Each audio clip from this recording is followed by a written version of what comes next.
Thank you so much, Commissioner, for that amazing introduction. I hope I live up to that amazing intro. Thank you all for having me tonight. I'm so excited, so thrilled to be back here. So tonight I want to speak with you all about my story of independence and how it couldn't have been possible without the Carroll Center, FCB, and of course my family. This is my dad, my assistant.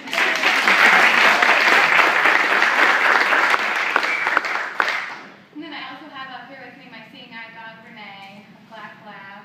She's in the world.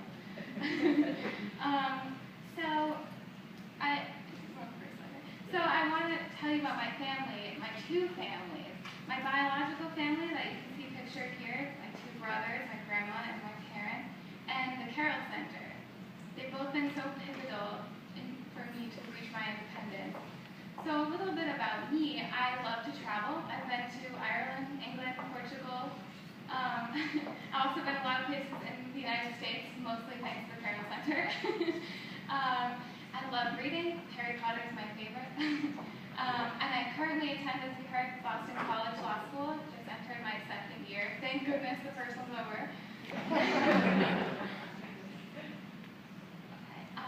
So to speak about my challenge, so when I was a baby, I was diagnosed with retinoblastoma, which is a rare form of eye cancer.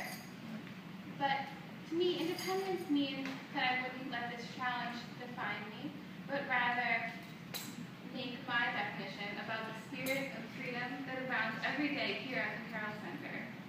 So there's a picture of me here from before I lost my sight, and I thought this was a great picture to show you all because my parents said that even from an early age I exuded such happiness and confidence, and I think that that's what's really helped carry me through with the support of my family and the Carroll Center. And I know that there's such a long journey ahead. I'm only 23, but the Carroll Center has put me on the path to independence.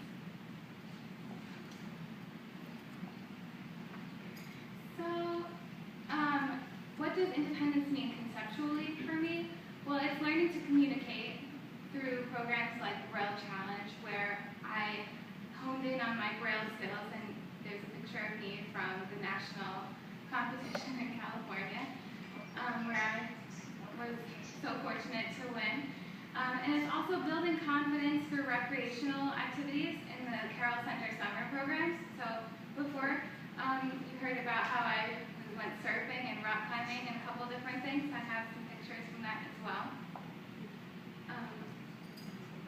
And practically, the path to independence is learning basic computer skills with JAWS screen reader, which I did in the transition to college computing for college segment, and also some personal living skills like cooking, laundry, cleaning, all things that they incorporate into every program here at the Carroll Center.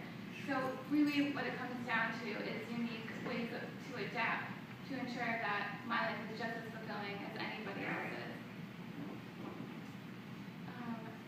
So Path to Independence has helped me discover beyond the Carroll Center that independence earns respect through quiet confidence and discipline to achieve results, to contribute to a team. So here I rode a crew in high school, so as well as to society as a whole. So I'm in law school right now, and my goal is to be a civil rights advocate, particularly for people with disabilities. That is pretty personal for me.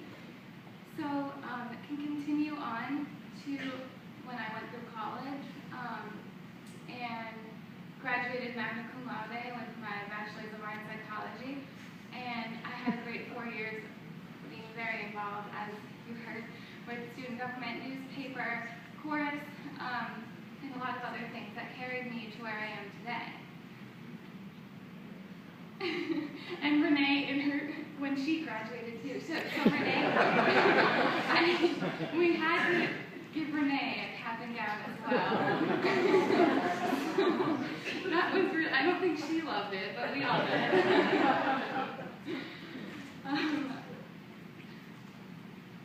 So my one thought I want to leave you all with today is to trust in your capacity to change lives. By your generous contributions thus far, you've already made such a difference in my life, and I know so many others. So thank you so much for your help for people like me to dream big.